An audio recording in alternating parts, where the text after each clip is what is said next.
Trisha, Yeah, what happened? catch it.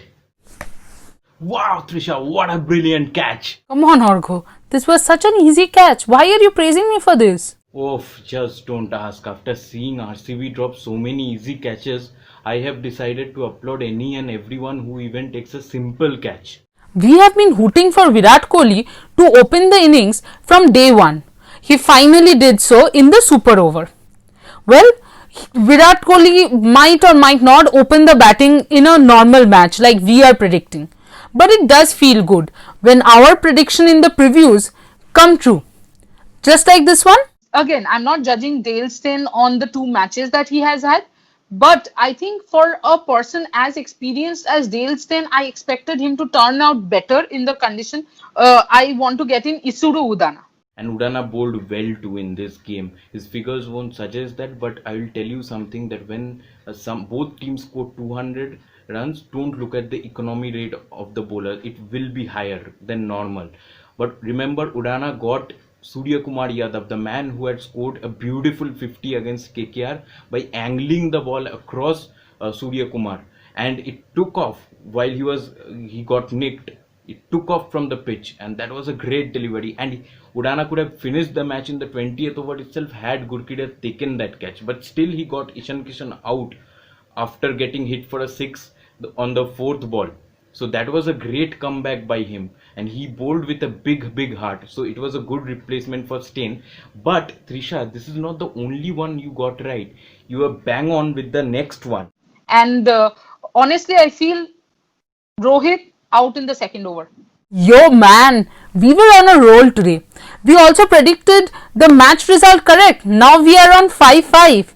But now I have to take your leave because I have to do the review of the fourth T20I between England women and West Indies women. Do watch the review in Sports Addiction. Bye bye. Bye bye, Trisha. And that's not the only predictions which we got right today. Look at this one. ABD will be keeping for me, and Josh Phillips will be out. Well, that decision to make ABD keep really paid off because they could bring in someone like Zampa. Now, Zampa's figures won't prove the real story again, but he got Hardik, someone like Hardik out. Pollard, you saw what he did. Hardik also had the same capability and he got him out, and he could have also got out Pollard had the fielding been great by RCB. So that one extra foreigner played because ABD kept wickets and Josh Phillips was in the dugout. Also, what can you say about AB de Villiers? This man should come back to international cricket. International cricket misses a gem like him. In the first match also against Sunrisers Hyderabad, he won the game for RCB with the bat. Nothing was different here because when he came on to bat, RCB's run rate was close to 9, and they had scored around 136 for 2 in 16 overs. 180 was on the board because bowlers like Bumrah, Pattinson, Bolt were still left, and Bumrah was next up. He had bowled 2 overs and gave away just 7 runs, just 7, and you all know how deadly Bumrah is at the death. But in the 17th over, Bumrah either hit the slot, which means full bowling, or bowled short, and anything which was in the slot went for 4, anything which was short went for 6. He took 18 runs were scored of that over, and 3 boundaries were hit by ABD in that over. Next over, Bolt, he is such a deadly bowler, but one short ball and ABD hit for 6 in that over too. Then Bumrah bowled the 19th over also, and ABD hit 2 boundaries, one low full toss. How did it time it over the bowler for a 4? I still don't know. And then he hit a short ball for 6. Oh god, the run rate of RCB just took off from 9 to over 10. And also, one man deserves very much credit, just like ABD, is Shivam Dube. He scored from 10 balls, he scored 27, 4 boundaries including 3 sixes. These two played out of their skins to take the score to over 200 when it was looking like a 180 or 170 odd score. ABD, the T20's superman and the star who rose from Mumbai Premier League, Shivam Dube, did the job at the end. But there was someone who is playing his first IPL, Devdutt Padikkal, who has got a 50 in the first game also, scored another 50 here, and it's the way he scored the 50. In the first 5 overs, in the first 4 overs, he just got 6 balls to play because Finch was soaking up the deliveries. Finch was getting hit. He couldn't get off to a big start. He was just not being able to rotate the strike. But David Padikkal didn't lose his head. Unlike the first match where he took off from the first ball itself, here he kept calm. He rotated the singles for 17 or 18 balls. His strike rate was only 100, but he never lost his wicket. After that, Virat Kohli got out, Finch got out, and then Virat Kohli got out. But then he took the onus on himself to go after Pattinson because ABD hadn't taken off till then.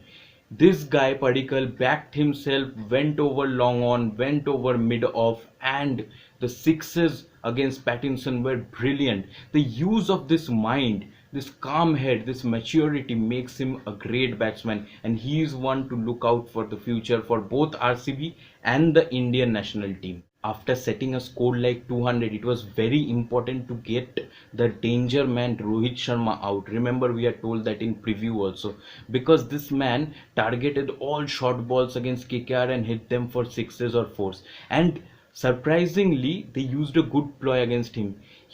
RCB played to his strength, that is, they bowled short ball only to Rohit Sharma, but by using Washington Sundar up front in the power play. And the end which Rohit was batting, the leg side boundary was 81 meters from there.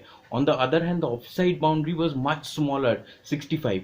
So he asked Washington Sundar to ball short and make Rohit pull.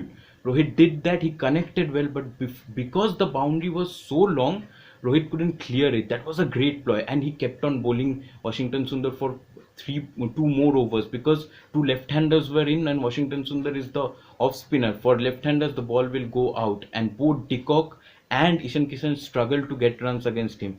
Because Washington's economy was so low, RCB got those insurance of runs later on in the innings, which helped them. Also, one more thing, I'm not that much happy with Virat. I keep on telling that he should open, not because he couldn't score runs today, but because he has lesser chance to score runs if he comes after the power play ends, because Virat is a batsman who will come up. If he comes after the power play, his process is the same. He is not ABD that he will shift from leg side to offside or make room on the leg side and then hit runs, hit boundaries, get the score up. He will take those 10-15 balls to get himself in, and today Chahar didn't allow him that space. Chahar bowled in good length and kept tight length and line, and Virat got caught playing half. He was halfway down the wicket and couldn't reach the ball, and he got out. And because he doesn't have those runs under his belt, he is not being able to maneuver the strike also. Now give him those runs. How will you give him those runs? Bring him up the order. He needs to bring him up the order. But what would you do with Finch, who has scored a 50? Now, Finch may have scored a 50 today, but he used up those 10-15 balls. Now if you are giving those 10-15 balls to Finch, Finch will score 50 only. He is not like Virat or KL Rahul or Rohit Sharma that he will turn those into 80s or 90s every single day or on a consistent basis. He struggled for those first 15 balls and then tried to hit his way out. Luckily, the balls didn't carry to the fielders or fell to the no man's land. Now, if you are giving Finch those 50 odd deliveries, why not give it to your best batsman in the team? What Virat will do in power play, he will just rotate the strike and thread those gaps, and that's how he likes to get settled in T20s. All his great T20 innings have come up the order because he will go at a strike rate of 100 and he will feel happy by getting those runs under his belt in the first 15 balls. He is a good batsman. He'll find those gaps, he'll score those runs, and then he can take off. He won't be able to do that when the run rate pressure is on him if he comes down the order. Same happened to him today. Rahul, what do you all guys think? Put it in the comment section on Facebook, YouTube, and on Instagram. And please don't forget to follow us on all these 3 channels. For now, goodbye.